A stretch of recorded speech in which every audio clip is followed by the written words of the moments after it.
These days, more people can afford to travel than ever before. I'm constantly daydreaming about my next holiday.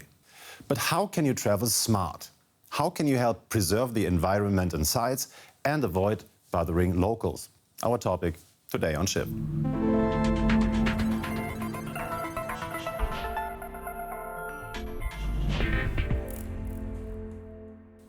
Tourism is booming. 1.4 billion people travel internationally every year, half of them in Europe. But tourism doesn't only bring profit. Places like Dubrovnik, Amsterdam, Barcelona and Venice are struggling to handle tourist droves.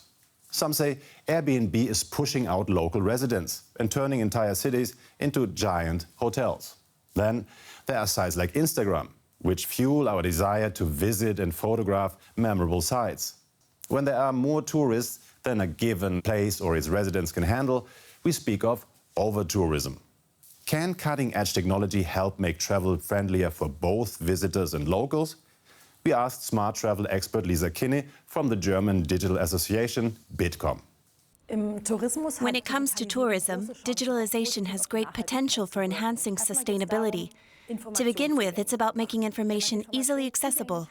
If you can access information, like real-time data on tourist numbers, you can regulate their movement more sustainably, which means less over-tourism. Another option is connecting smart travel options with one another. This allows us to get from A to B more efficiently. Tourists have an abundance of information and can opt for more sustainable solutions. Consciously choosing sustainable solutions sounds good. Oh, and here comes my favorite image of the show.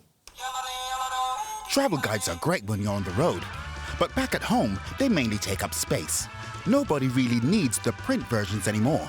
Tourism today is smarter. To me, smart tourism means using the options digitalization provides us to minimize risk as far as possible. And sustainability is also important. For instance, in how you get to a place. Services like EcoPassenger help travelers compare different routes in terms of their emissions.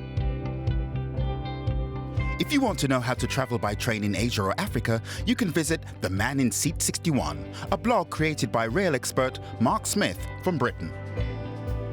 If you're traveling by plane, sites like Atmosphere will calculate your journey's carbon footprint and convert it into the sum needed for carbon offsetting. A flight from Berlin to Cape Town would produce the equivalent of €150, which you could donate to climate protection projects directly on the site. Other providers use a similar principle. Sustainability isn't only about CO2, it's also about social sustainability, such as reforestation or education. Traveling could also mean flying to the Amazon to help with social projects there. People interested in that type of trip can use Social B&B, which lets you book development or conservation projects. For a stronger focus on local projects, there are platforms like Workaway Info. For simply booking accommodation, Fairbnb is a greener alternative. The commissions go to support local projects. The site is still in development, as are most of the services for sustainable traveling. It would be great if we could expand the data networks and share data better. We even have the technology to collect data as tourists. Let's say I don't find a given offer very sustainable. I could suggest another. If we use the potential there is in the right way, we can also do good.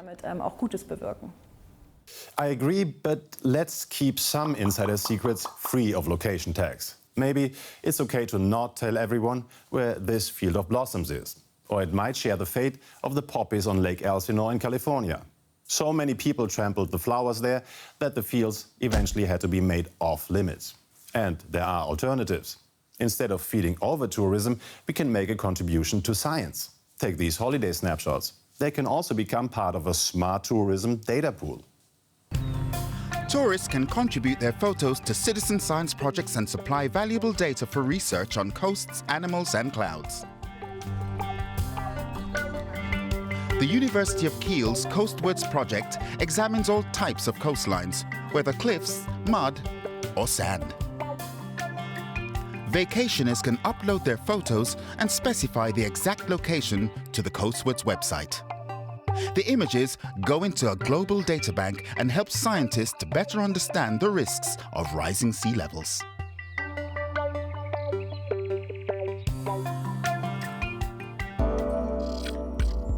The Wild Me project by an American NGO documents the migratory paths of wildlife. Anyone, whether tourist or researcher, can upload photos of wild animals to the site.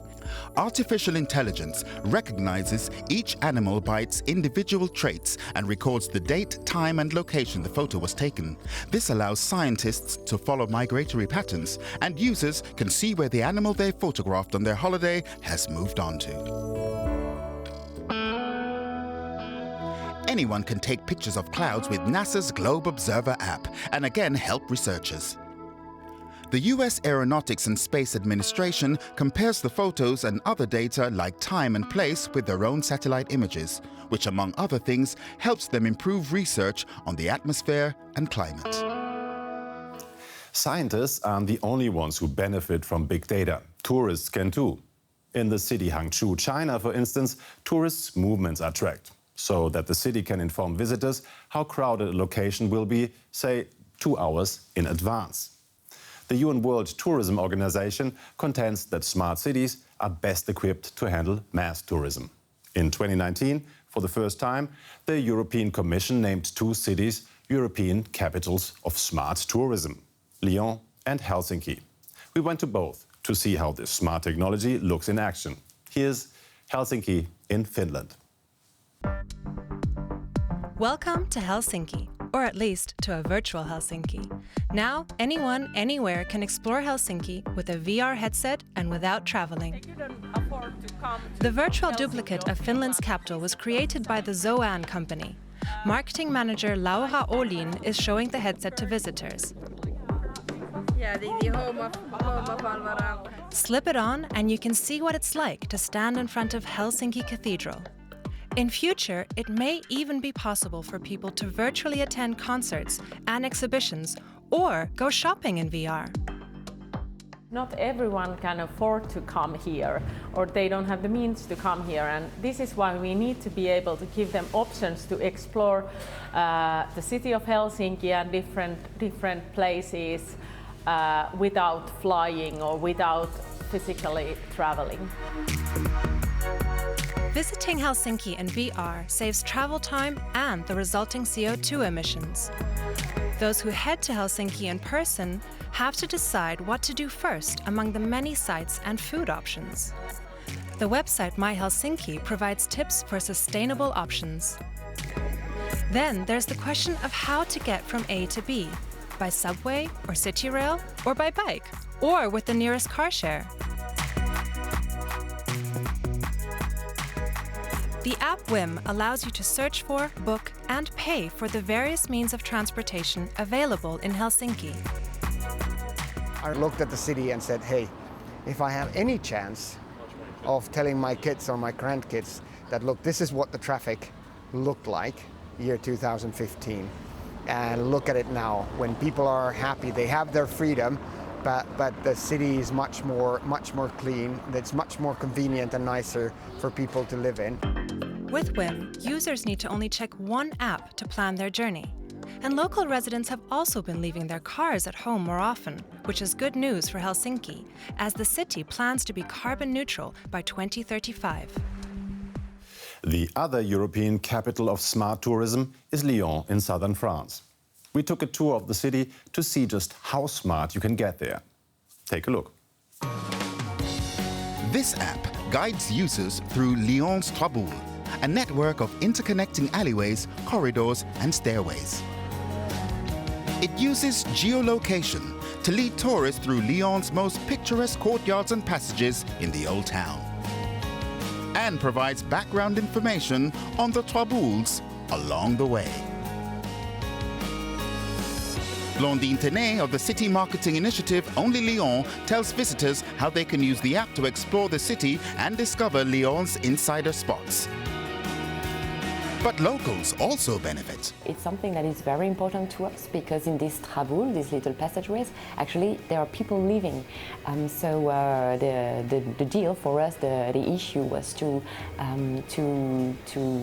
to open these treasures of architecture to the public, but also to preserve the quality of life of the inhabitants. For example, the city pays for the lights, for the cleanliness, for some works as well in this traboules. Another part of Smart Lyon is e-Girouette. These digital signs can rotate 360 degrees and share up-to-date information. For instance, on festivals, visitors can connect to e-Girouette via smartphone and be guided to the events or to parks or train stations. Especially useful for those without cars are the bikes available for rent at various points around the city. Also by app, of course. The concept of Lyon Bike Tour is to give visitors a guided excursion through the city by e-bike instead of by tour bus. With the electric bike, we want to discover and to discover the city, and respecting the environment, you want to visit silently and sustainable. Smart tourism is designed to make a city more pleasant for those visiting it and for those who live there. It's clear that digitalization is fundamentally changing travel. With virtual reality tech, we can see the world's most beautiful cities without having to travel there, and visit UNESCO World Heritage sites like the Cologne Cathedral. We can get up close to wildlife, in the jungle and in the ocean. 360-degree panorama shots give us complete views of hotels before we book. And biometrics speed up checking in at the airport. But not every innovation increases efficiency. The Japanese robot hotel, for instance, fired about half its service robots because they made more work for its human staff than they saved.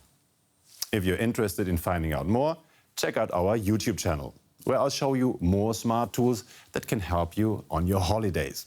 You can find out which gadgets can replace your old luggage and how you can talk to locals using smart devices. How do you use digital tech when traveling? Which gadgets do you take along? Let us know on one of our channels. I'm looking forward to hearing from you. Bye-bye.